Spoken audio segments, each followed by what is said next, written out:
जय बर' हारिनि नोंथांमोनखौ साफ्रोमखौबो बे आंनि बिटिआर पोस्ट इउटुब चेनेलाव गिबियावनो बरायग्रोबाय लोगोसे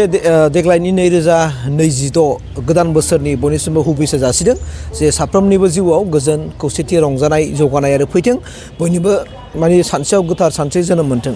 दा बेजों लोगोसेनो आं मोनसे दिनै गोदान बोसोरजों लोगोसे आं दुखु प्रकास खालामनो नागिरदों आं मैया भिडिअ बानायनो नागिरदोंमोन नाथाय आं बानायनाय जायाखिसै जे मैया जोङो ससियेल मिडियायावहाय जों निउस पर्टेलाव जों नुबाय जेखि बड'लेण्ड इउनिभार्सिटिनि रेजिस्ट्रार डक्टर सुबुं बिथांखौहाय माने रिलिज होनाय जाबाय आरो लोगोसे क'क्राझार इउनिभार्सिटिनि रेजिस्ट्रार बिथां डिमासा हाब्रां डक्टर डिमासा हाब्रां सारखौबो रिलिज होनाय जाबाय दा बे बाथ्राखौ लानानै नोंथांमोना मिन्थिखागौ बे बिथांमोनखौ मानि थाखाय रिलिज होनाय जादों आरो बे मोजां जादोंना जायाखै बिनि सायाव आं बुंगोन आरो थारमाने बाथ्रा जेखौ नंगौ बेखौ बुंनांगोन आरो नङा होमबा बे आरो बाथ्राया थारमाने बिथांमोनखौ रिलिज होनायनि मेन उद्देश्य जाहैबाय मा दाखालि जे माखासे मोनद' जौगानाय हारिफोरनो जनजातिकरन होनायनि बाथ्राखौ लानानै माखासे ट्राइबेल माने फरायसाफोरा खुद्रिसारदोंमोन गुबुन गुबुन कलेजनाबो सोमावसारदोंमोन गुबुन गुबुन कलेज इउनिभार्सिटिनाबो अब्ला नोंथांमोना नायदो साफा हमनानै लादो अबेबा मोनसे स्कुलाव मोनसे माने स्कुलनि मा होननानै बुंदों जेनेबा सासे रेजिस्ट्रारा बा सासे प्रिन्सिपाला माब्रै जेनेबा नोङो माबा मोनसे मा होनना बुङो बिदिखौ इन्सटिगेट खालामनो हायो खुनु खालामनो हाया बे माने नंखाय आरोखि दा जोंना हाग्रामा महिलारि सारा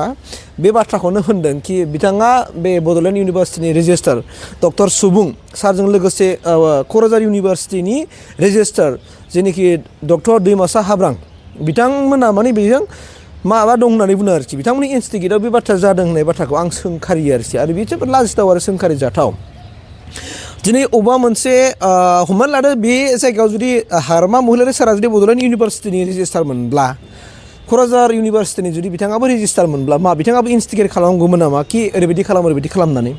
बेथ' माने सानजाथाव नङा आरोखि दा दिनै मोनफ्रोमबो दिनै अल अभार आसामाव थानाय मोनफ्रोमबो माखासे जोंनि थाखानाय जायफोरनाखि माने जनजातिफ्रा खुद्रिसारदों दा बेवहायलाय बे प्रिन्सिपाल बा सोरबा रेजिस्टारखौहाय रिलिज होनायनि मा गोनांथि दंमोन बेथ' मालाबाबो गनायजाथाव नङा आरोखि बिथांमोनहा थारमाने गावसोरनि फिउचारखौ नाहरनानै जे फिउचाराव इयुन जेनेरेसनावहाय बिथांमोनहा खैफोद दंसै आरो बिसोरखौ जुदि गनायथि होयोब्ला थारमाने बिथांमोना माने खैफोद गोनां बे बाथ्राखौ बिथांमोना नुहुरदों आरो नुहुरनानैसो दा बिथांमोना दिनै जांख्रिखांदों आरो बेवहायलाय बिथांमोननि मा दाय जाखो बिथांमोनखौ रिलिज मानो होखो बिथांमोनखौ रिलिज होनानै इउनाव सोरखौ लाबोनो न' दाउट थाखानाय माखासे मानसिफोरखौ माने होदों बिबानखौ होथ'दों बे जोबोर साननो गोनां आरो सोंखारि जाथाव आरो आं बुंगोन हाग्रामा महिलारि सारनि जेनाखि बे खामानि मावनाया मोजां जायाखै आरो साबजानाय जायाखै होननानै आं सानो आरोखि खारन दिनैनि थारिखआवहाय नोंनाय दिनै जोङो बर' हारिया खुद्रिसारनायनि अनगायै जेबो मोनबोआखै दिनैसिम सोमावसारनायनि अनगायै जों मा मोनबोदों दिनैसिम जेनेबा जों बिटिसि मोनबोबाय जों बिएससि मोनबाय जों बिटिआर मोनबोबायनो जोङो मालाबाबो सोमावसारनायनि माबायैहाय अनगायै जों मोनबोदों नामा मालाबाबो मोनबोआखै गमामायैनो होबायानो बिथांमोनखौ जेनेबा बै दथा माने हारिफोरनो दिनै होबायानो ओमफ्राय होनायनि उनाव जुदि बिथांमोनखौ मा खालामगोन दे मा खालामगोन जों दाना अब्ला जोङो ओरैनो सिरि सिरि जों नायबाय थानोसै नामा जों बयबो मिथिखागौ मानोना जोंनि साननाय हनाय जोंनि मेलेमफ्रा जों बिसोरजों रुजुनो हाया जोङो पारसेन्टफोरखौ नायब्लाबो जों माखासे सोलोंथाइ बिथिंखौ नायब्लाबो नुगोन जे बिथांमोना 90+ गोजौआव माखासे पारसेन्टेजफोर लाखियो नाथाय जोंना मा बेसेबां फार्स्ट डिभिसनबाबो जों 60% लाखियो सेकेन्ड डिभिसनबाबो जों मात्र 50सिम थांगोन पारसेन्टआ होमबा जों बे 70सिमल' जों मोनहैया जोंनि मानसिफ्रा थाखानाय जायफोरनाखि बिसोर 70%खौनो जों मोनफेरा नोङो मेट्रिकआवनो होन हायार सेकेन्डारियावनो होन जों ग्रेजुवेसनावनो होन अब्ला जों माबोरै बिसोरजों फेरफाथि नांनो हानो दा बिथांमोनहा इयुनखौ नुहुरनानै खुद्रिसारनायावहाय माने बेबायदि जेनेबा बिथांमोनखौ माने बड'लेण्ड मुलुगसोलोंसालिनि माने रेजिस्ट्रार डक्टर सुबुं सार आरो क'क्राझार इउनिभार्सिटिनि रेजिस्ट्रार डक्टर डिमासा हाब्रां सार बिथांमोनखौ माने रिलिज होनायखौ आं मोजां मोनाखै आरोखि बिथांमोनखौ मानोना हाग्रामा महिलारि सारा मोजाङै साननांगौमोन आरो सिन्था खालामनांगौमोन खारन नोंथाङा बुंदोंब्लाबो बिनि सायाव एसे नोंथांमोनहा माखासे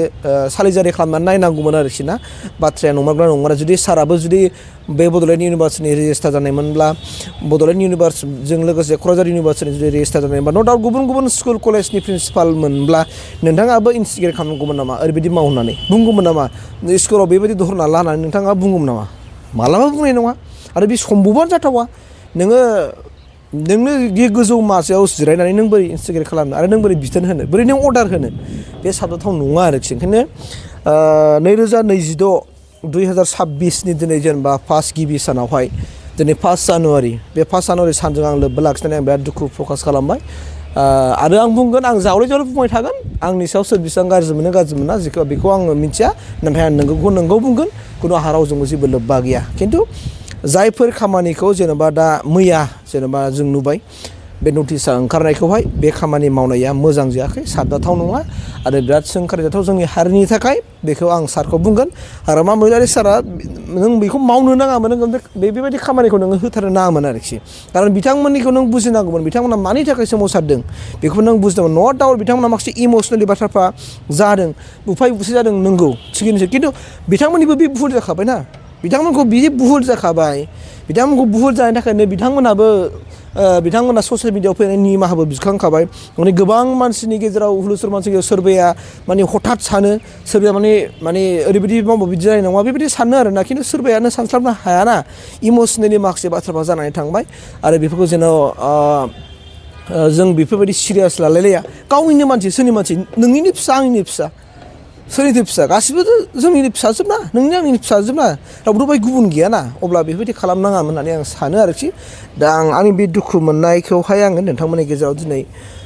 गोदान बोसोरजों हुबिसा हरनायजों लोगोसे आं बे दुखु मेसेजखौ नोंथांमोननो हरनाय जाबाय मानोना आं टटेलि आं बाय मोजां मोनाखै आरो आं हाग्रामा मोदै सारनि सायाव आं बिराद दुखु मोननाय फोरमायबाय आरोखि बे खामानिखौ मावनायनि थाखाय थेंक इउ